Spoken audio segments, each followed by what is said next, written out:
I'm kind of interested in the sciences and the engineerings more, like during the start of high school. But then I wanted to do more around the humanities, and economics was the most like kind of math heavy, closest to the sciences of all the humanities. So that's what made me interested in economics. And then in 10th grade, I took AP Microeconomics. I really liked the class and just all the ideas. It's about both the human behaviors, but it's also about the math. There's a lot of math, and the quantitative parts of it was really interested.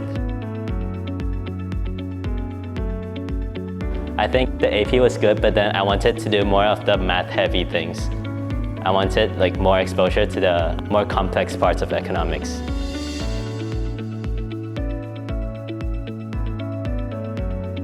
There was actually 3 parts to the competition. There's an economics section, a finance section, and a business case section.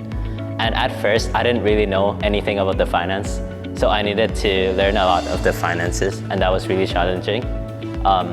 The economics part was okay, but then there's also parts that's outside, like beyond the AP curriculum, so I needed to study for that on my own, and that was quite challenging.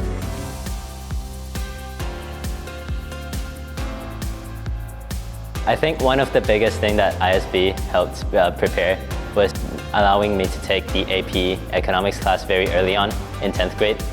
So because it was in 10th grade, I was able to explore and do a lot of things, and that's how I knew I liked economics.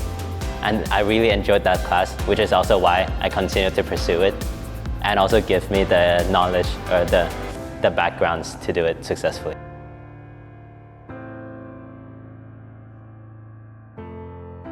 So the biggest piece of advice I would give to other students would be just to explore a lot and know what you like to do.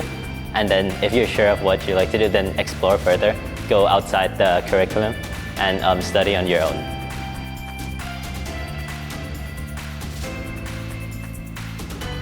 I would still continue studying economics.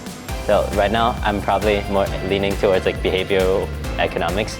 But then I'm still interested in engineering and the sciences. So both economics and finance are like exams. But then the business case was interesting because it was a group, so the whole Thailand team did it together. And then we presented a case study. I guess meeting the Thailand team, everyone was pretty like skilled and knowledgeable.